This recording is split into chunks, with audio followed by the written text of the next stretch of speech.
So I took a little break after Christmas, but I'm back. Frank's Retro Stuff!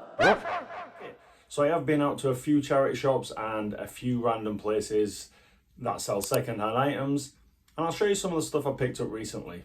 So the first item, this is just for reselling. This is the Talking Rex from Toy Story. Press the button on the top and I don't know if it works. Not right now, I mean the action does, but yeah, he says phrases and stuff. I picked this one up from a charity shop. It was £3, I think the tag's still there.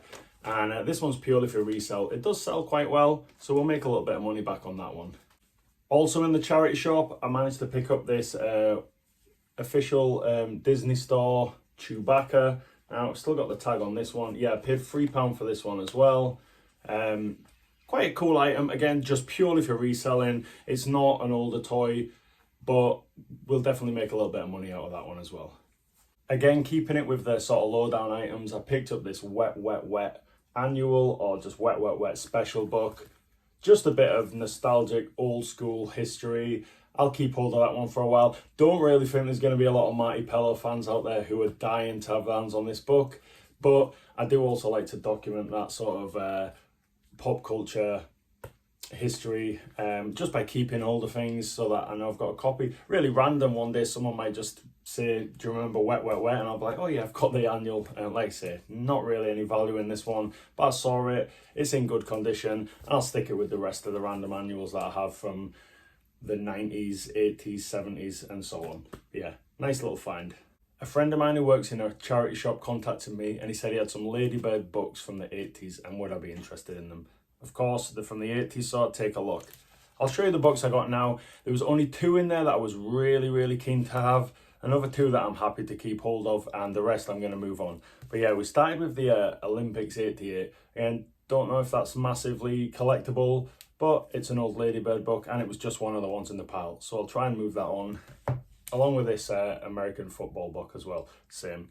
This book was in there. Now, this one's not Ladybug, it's by Carnival, but I'm going to keep hold of this one. It's a Ghostbusters book. Again, pretty nice condition. When it came out, it sold for 90p. I picked this whole pile up for £2, so there is a little bit of money in there. But again, like I say, I'll keep some of these for my own collection. There was an Action Force book. There was a couple of these Transformer books. The artwork in these are pretty cool as well. Again, not massively expensive books to get hold of. If I do resell these on, I'll make my money back by selling a couple of them. So I'm happy with that. There was this Transformers one as well. And Decepticon Hideout. We also have Autobots Fight Back. And the last one from the Transformers the movie. Really cool books. Again, I'll probably move the Transformers ones all together and make my money back just from those.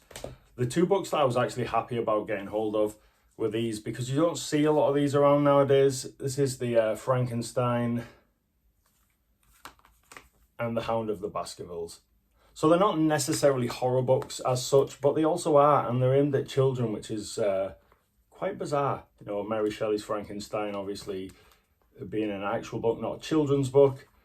So yeah, really cool. It's nice to see sort of like horror-esque things out there in the wild, and I'll keep hold of those ones for a while. Very cool find. Next up, I picked up a little bit of CEX trade. I picked up this PS4 version of Tomb Raider, Shadow of the Tomb Raider, and yeah, I bought this one for £2. I think it trades, I might be wrong, for £4 to £5 in trading, so a little bit of profit in that, and we can upscale to get some old Super Nintendo games or something. I've got a big bundle in the back, so this will get chucked in with those, and we'll go and trade the whole lot in a wanna. And for my own collection, there's no value in this game, but it's just amazing to see. This is the pro wrestling game, the Sega game. I mean, if you can check that out there, that is literally the game on the back. So just really just, you know, terrible graphics, but super nostalgic. I do remember owning games like this when I was younger. Not sure if I had this one. Even the artwork for the old Sega stuff. Yeah, very bizarre. But like, I like this one. I saw it. It was £2. There's no manual in it, I'm afraid. I can't even open it. But yeah, discs there, all super clean. It works. I'll try and pick the manual up somewhere online and I'll stick that in my own collection. Now, the last thing I want to show you, I do really like sort of that era of horror, or what we consider like certificate 18 films now. It's just such a bizarre thing. Like when Freddy Krueger was out, they brought out the glove, toys for children, Rambo, there was a Rambo knife set. You know, these are things that wouldn't happen now. You wouldn't take like a Saw movie and necessarily market it at kids. I know Funko make the characters from horror films and stuff, but it's not specifically marketed at kids. Some of these like action sets were marketed at children, and I just think those kind of things are from a bygone era that we don't see anymore. I found this 1988 stick up Freddy with the skull, just really cool. What a super piece. So it hangs on this sucker cup thing, and you're supposed to just put it up. I really like it. It's in super condition. If you can see there, the claws, not super frayed. Just, yeah, what a cool find. And I'm keeping that. He's staying with me for a while. I've not seen one of these around, so nice. So thanks for watching. Apologies for taking a break. I am back again now. I'll be regularly uploading. If you're new to the channel, please hit the subscribe button below. And thank you for watching the shorts, the Pokemon card pulls, all that good stuff. I am into retro stuff, but I also am into cool collectibles as well. I'll see you in the next one.